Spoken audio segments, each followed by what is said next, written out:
Welcome to Chamber Chat. I'm Judy Taylor, President of the Habersham County Chamber of Commerce. Thank you for joining us. My guests today include Piedmont College coach Justin Scally, the Member of the Month, Dr. Holton King, and Dr. Judy Forbes. And my first guest is Justin. Welcome, Justin. Thank you for having me. Well, we're happy to have you today. Thank you. Justin, how long have you been at Piedmont College? I arrived at Piedmont College in 2005, in August of 2005.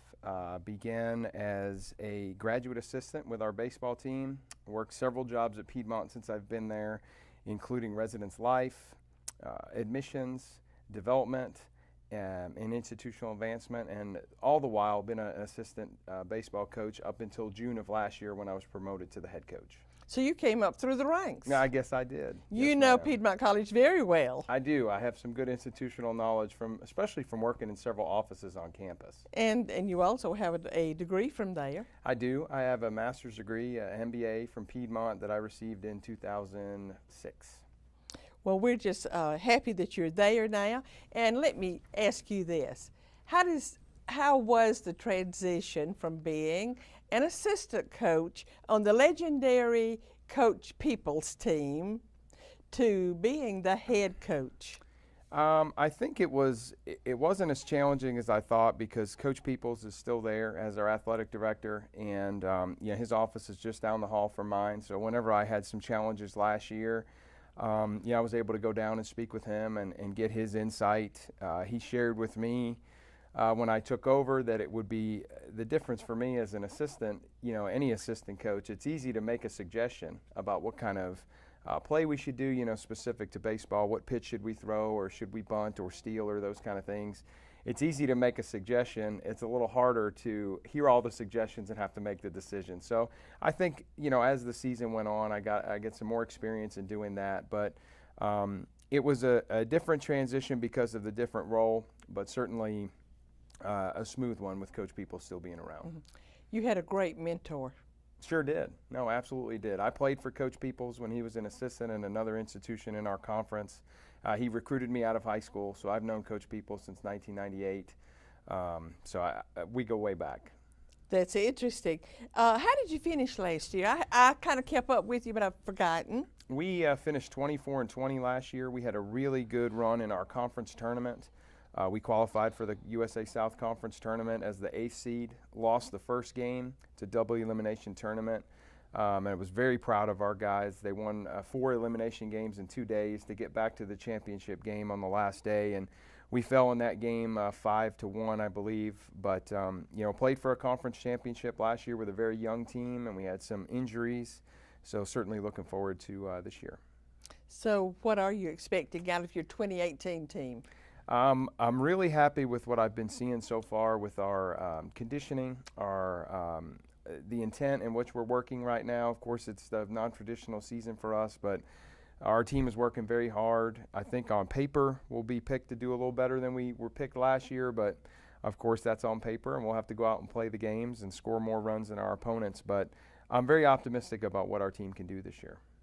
Well, I am looking forward to, I always try to go to a few games. I'm looking forward to seeing that.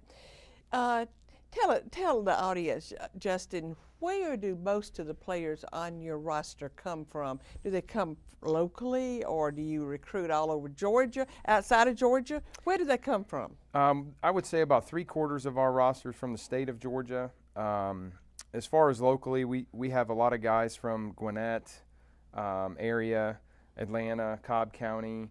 We have a lot of players on our roster from south of Atlanta, Coweta County, Fayette County, and then we have several out-of-state players, Florida, North Carolina, Virginia, Maryland. Over the years I've been there, we've had Pennsylvania, New York, Indiana, Ohio. So primarily the East Coast, and about 3/4 of our players hail from Georgia. Mm-hmm. Well, if a young man is interested in going to Piedmont College and playing baseball at Piedmont College, what should he do? First thing they should do is make sure they're doing their very best in the classroom. Academics are very important at Piedmont. In order to get competitive scholarship awards, the standardized tests and the grade point averages are very important. Making sure they do that. But specific to whether or not they can impact our baseball team, myself or one of our assistant coaches would need to see them play in some capacity. So with high school baseball, summer baseball, travel baseball, camps or showcases, a lot of different opportunities. But in order for us to evaluate a young man's ability to impact our team, we would need to see them play. And being in the Southeast, there's, baseball is played almost year round, and we have a lot of opportunities to see young men play. So getting a chance to see them play would be critical to assess, their ability to impact our program. I'm so glad to hear you say that academics are important. That it's not just how well they can play the sport, but that academics are important. That's right. We each of the last 2 years, we have been the only school in our conference recognized by the American Baseball Coaches Association with a Team Academic Excellence Award. We were 3.16 GPA as a team 2 years ago and 3.29 last year. So this is my 14th year at Piedmont, so 26 semesters prior. We've had 25 over a 3.0 team GPA. We put a lot of stock in what we do in the classroom, and it starts with recruiting smart, players. We have very dedicated, driven players in the classroom, and we try to make sure they bring that to the baseball field as well. But our student athletes do a great job in the classroom. Now, I believe you have a showcase coming up. Is that right? We do. We have one the first weekend in November.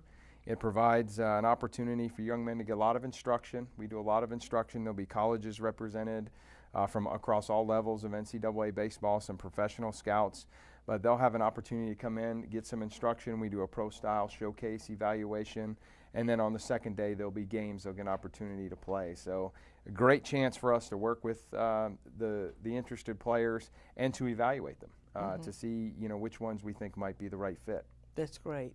And do you know the date in November yet? November 4th and 5th, the first weekend in November. Okay. Well, now, you did not, when someone from the community wanted to watch a ball game, they did not have to pay to get in, nor a basketball game, nor any of the athletic program games. Is that still the way it is? It is. Anyone in the community is welcome to come watch Piedmont baseball or any of the Piedmont sports play. There's no tickets charges for any of the home contests. We love to play in front of a full packed crowd. We have a beautiful stadium, Loudermilk Field. It's a great venue to watch baseball, and we love getting support from the community. I think it's wonderful that the community can go there and not have to pay and enjoy a game. Absolutely. Now, Piedmont College has a tradition of baseball. Talk for 1 second, we just got a second left, but about the museum that is there. Yes, the Johnny Mize Museum in the Johnny Mize Athletic Center is wonderful. The Mize family donated a bunch of Johnny's paraphernalia, exactly, yes, autographed items, and it's a beautiful museum. It is it's open to the public, so anybody and can it's come free. in, and it's also free. Anybody could come in and take a look. Just the Mize Center is another beautiful facility on our campus. We have so many academic and athletic facilities on campus, and it's a great place for people coming through or people that live here to come in and take a look if you haven't had a chance to do it. Yes. Justin, our time is up. Thank you so much for being on Chamber Chat. Best of luck with your 2018 team. Thank you, and thank you for having me. We're going to take a short commercial break and be right back. Please stay with us. If it's one thing we love, it's watching TV. With today's busy lifestyles, we're finding ourselves away from our television a lot more. As a Windstream cable customer, you can still watch your favorite entertainment with Watch TV everywhere. It's TV you want, when and where you want it, with access to over 50 channels, all free as our cable customer. Just go to WatchTVEverywhere.com and start enjoying an incredible on-the-go viewing experience from Windstream Cable Television. Thank you for staying with us. My next guest is Dr. Holton King, the October Member of the Month. Welcome, Dr. King. Thank you, Judy. We really appreciate your being on Chamber Chat. And we're going to, in a little bit, get into why you're a Member of the Month. But let's start off by you telling our audience a little about your background and your education and why you went into optometry. Well, I grew up here locally and graduated about 40 years ago at Hab Central. Okay. And I went to Truett McConnell and then University of Georgia prior to going to optometry school in Memphis, Tennessee. And I selected optometry in about the 9th grade, actually, because I wanted to be in the medical field. And I wasn't really sure which aspect, but I'd recently had an eye exam, and I just thought that's kind of a cool thing to do, to be able to provide people with vision, and an improved quality of life so instantly. So I kind of picked it out early on, and it ended up being a great selection for me. So, Well, it sounds like such a good field for a doctor, because in most cases you would not get calls in the middle of the night. that's true. I do get some, and I'm not too often, but I have to come in and take a piece of metal out of somebody's eye or a piece of sawdust to keep them from having pain for 2 or 3 days. But yeah, it's much nicer than being on call all the time. I am sure that it is. How long have you been at your current location? And let's tell our audience where it is. Well, we're located 118 Vision Drive in Cornea. It's basically next to a couple of the hotels in town, across the street from the Chick-fil-A. That probably is the best way to tell everybody. And since Walmart. Everybody goes to Chick-fil-A. I don't know anything about Walmart, but anyway, no, I'm just kidding. Yeah, we're across the street from Walmart. I practiced in the Air Force for a few years after graduating, and then I went to Savannah for a couple of years, and then I came back to Northeast Georgia. So we opened our private office in 1991, and then I built my current location in 2001, and then I added on to it. I added a suite to the building in 2011. So I don't know, is that 26 years, I guess, so back in the area. You have a very nice building. Well, thank you. It So, adds to we got a the- lot of to the comments on it. community. Yeah, it's very nice. Let's talk about some of the services that King Vision Care delivers, or that you perform, or that some of the doctors on your team perform. Well, the meat and potatoes of optometry is providing healthy eye exams for people, checking for just so many different things. Oftentimes they need an optical correction, so we do offer an optical boutique, and with anywhere from 700 to 1,000 frames, and on site. We cut the lenses there on site so that you don't have to wait quite as long as if you send off to a lab. We provide, as you mentioned earlier, emergency services for people who get pink eye or infections, or gaze at the sun without their solar glasses, and all those kinds of things. And then of course we provide contact lens evaluations also. But we basically just want people to have the best quality of life they can with whatever visual needs we can provide, and just the assurance that they don't have disease. And of course we find a lot of medical conditions looking inside the eye. So, but that's the basis, is just healthy eye exams to improve quality of life. Well, as with everything, technology has changed. Has it ever? It has changed the way that we all do business. And I know that in your business, that technology is different and you are doing things differently. Let's talk about some of the equipment that's different and Well, that you utilize in your business now. Well, I have several really interesting pieces of equipment. One that's probably the most popular is called the Optos, and what that is an imaging system that lets me take a photograph of pretty much the entire inside of your eye. And so and we still dilate the eyes quite often if the need arises, but a lot of times for just general health checks, we do the Optos. Patients aren't dilated, so it doesn't affect their going back to school, going back to work. And I have a printed image of the back of the eye, so that if they do have conditions that we need to monitor, I have something I can easily compare on next year's photograph. And that's so much better than me trying to draw or scribble in my notes and then try to say, well, I'm not sure if that's grown or not, but if I can look at an image, it really makes it easy. Another one of the pieces of equipment we have is called an OCT, and it's kind of like taking an x-ray of the actual individual layers inside the retina, so we can detect macular degeneration changes and diabetic changes, and we can look at the nerve, with glaucoma with so much more expertise than, again, just looking at it with the naked eye. But my two most recent additions to the practice, one is called a LipiScan, and what this is we're able to do an image of the glands, the oil glands in your lids.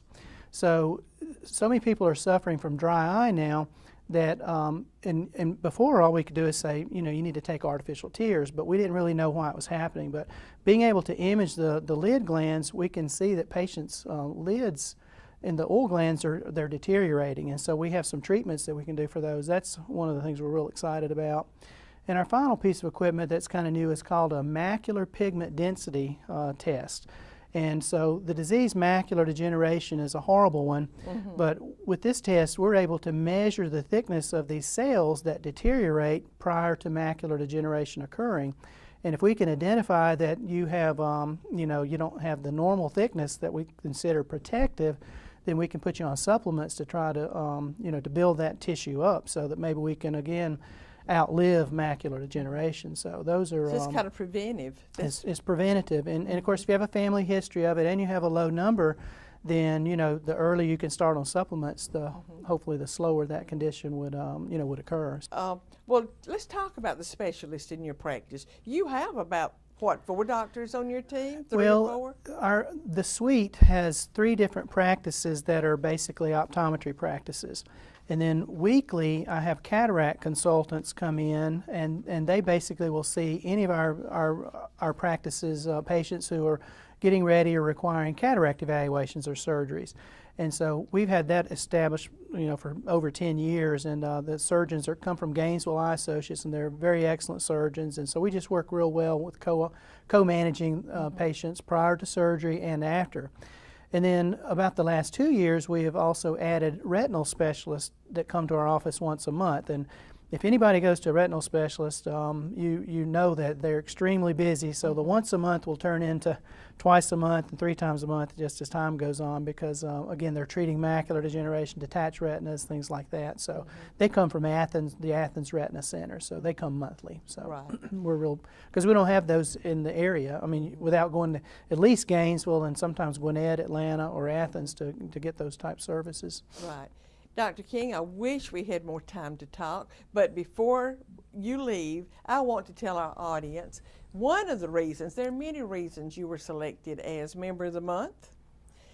The fact that you have an outstanding business in Habersham County is reason enough. Thank you. But one of the reasons I want to mention is that before the eclipse, you and the doctors on your team ordered 1,000 pairs of Eclipse glasses and gave them to the chamber, and we gave all of them out the day of the eclipse. And you probably could have given out thousands more. We probably could had have. so many calls the last 2 weeks, and Yes. we just couldn't get them after a while. Right. So. The last week before that eclipse, we could have sold glasses for almost any price. I missed my chance. Yes, but- we did. We both did. So we're really humbled and really proud that you selected us.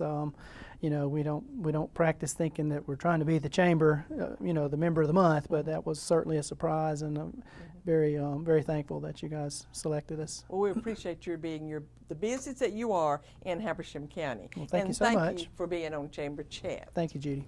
We're going to take another short commercial break and be right back. Please stay with us. I'm Bill Miles, Post Commander of the Grant Reeves Post 7720, Veterans of Foreign War, and Army veteran of 28 years. I served in Iraq, Afghanistan, and Desert Storm. I'm supporting the Habersham Chamber's Freedom Run at Lake Russell because a portion of all proceeds benefit the Habersham Veterans Wall of Honor. We honor the dead by serving the living. Join me on November 4th by participating in the 5K or the 1 mile fun run along beautiful Lake Russell. Register now on active.com or at the Habersham Chamber of Commerce in Cornelia. Thank you for staying with us. My last guest today is Dr. Judy Forbes. Welcome, Judy. Welcome. I'm glad to be here. Thank you. We are so happy to have you today, Judy. You've been on before, Of course. and it's just good to have you back. But Judy, there are 2 exciting events coming up this fall, just back to back. And one is with Tallulah Falls School, and one is with the Chamber. And let's take these in chronological order. Okay.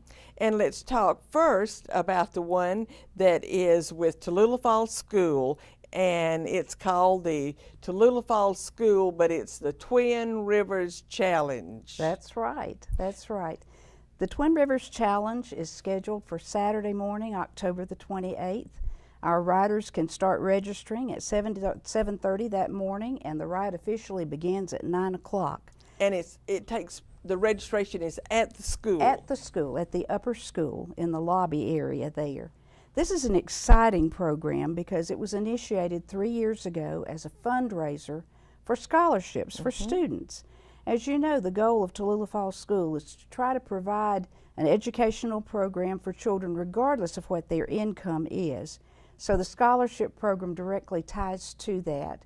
Our goal is to raise funds to provide students with the funding that they need financially because of a financial need or because they're simply great academic students and they deserve that boost. And about 70% of the students who come from this local area receive some of those scholarship funds. So we're excited about this program. I'm excited about it too, and it sounds like it's going to be such a great event. But tell us a little bit about the route and some of the activities associated with the run. Well, first, it's not a run, it's a bike. it's a bike ride. First, let's talk about the routes. There are 3 of them, and they are designed to meet the needs of the rider. There is a 37K route that starts at the school, goes to Tiger, and comes back to the school. There is a 72K ride that takes in part of Lake Seed and Lake Burton, or Lake Rabun, so that the riders can see that beautiful part of the countryside. And then if you're a real experienced cyclist, you can take on the 100K ride, which will take you by the Tallulah Falls River and the Sequoia Rivers, thus the name, the Twin River Challenge.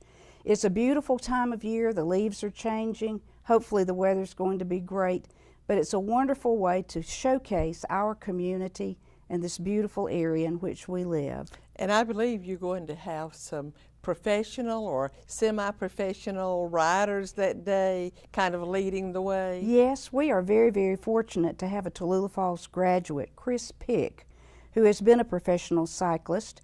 He is married to Tina Pick, who is currently a professional cyclist, and they have become very much involved because they believe in the mission of the school and they love the project that we're doing. We have invited people from all over the country. Chris has contacted all of his associates, and just last week we heard that we had a couple of people from Michigan signed up to ride in this event. So it's widespread and it's an exciting time for the school and for the students. It is. And tell us, how can they register? How can someone register for this event? Very simple. Go to active.com and just look up Twin Rivers Challenge. I did it this morning to see what my opportunities were. You can do it right now, or you can do it on the day of the event. If you do it now, you'll be afforded an opportunity for a t-shirt, a commemorative t-shirt, but it can actually be done that day, so don't think that you're out if you don't take advantage of the pre-registration opportunities. I know that everything that you do, Judy, you have goals. What is your goal this year for the number of riders? We are hoping to have about 200 riders, and we believe that we will attain that goal. We do. But more importantly, we're hoping that we can raise at least $30,000 for scholarship opportunities for students.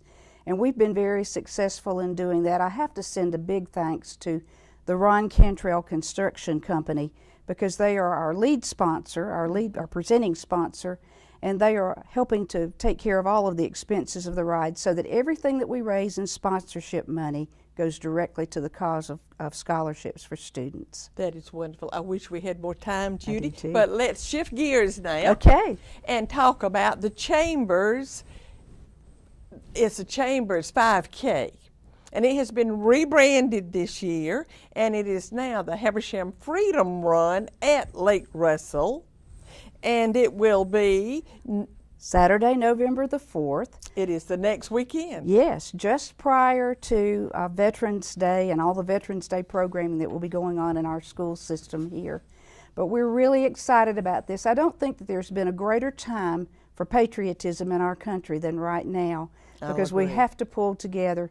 But there's a group of people that we know, our veterans, who gave their lives, who spent their time, sacrificed so much so that we can have our freedom. So we thought it was very appropriate that this year's event not just be the Lake Russell 5K run, but the Lake Russell Freedom Run. Yes. And so it has been rebranded. It is a 2-mile fun run, and students that are under the age of 12 can run, and people over 13 and above can run. And we also have the 5K run, which is for our 13 and over population. But I'm excited because I'm not a runner.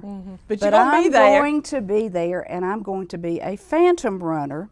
And I have a special friend in my neighborhood who is a veteran who gave so much, and we know he gave so much, and I'll be running in his honor. That's good. I would invite anyone in this community who has a special person in their lives who was a veteran, who is a veteran, to come out and run as a phantom runner for $25. Well, they could be a phantom runner, or when they register to run, if they're running in the name of or for some veteran who can't run, then that veteran's name will be written on the race bib. Yes. And I just think that's exciting. I think it's You could run wonderful. for your granddaddy or anybody that you want to. You know, the person doesn't even have to be living now. Also, we have the VFW involved this year. The VFW is going to be a very, very instrumental group in our run this year. They're actually going to lead the race off.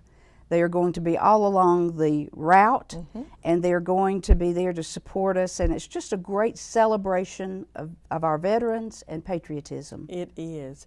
And anybody who wants to can register, again, on active.com. Active.com. Or they can come into the chamber office and register. Absolutely. And we're excited about this, and we too are looking for a crowd this year. And if you can't do anything but just come there and cheer the veterans and cheer the runners on, then we want them to do that Right. too. One thing that I would say is that, of course, this is a fundraiser for the Chamber of Commerce, but a percentage of those proceeds will be going to the Wall of Honor. Absolutely. Every And- year we do. Yes, and so we're excited that we can do that percentage, and of course the more participants we have, the more money we can contribute to that cause. Yes. And Judy, thank you so much for being It's on so good to Chamber be Chat. here. And I always end with a quote. And my quote is inspired by you, Judy. Oh my. It is, because you spent your career in education. You spent your career in education influencing young people. And the quote for the day is by John Quincy Adams. And it says, "If your actions inspire others to do more, to learn more, to dream more, or to become more, you are a leader." And that's inspired by you, Judy. Well, thank you very much. Thank you for joining us, and I will see you next time.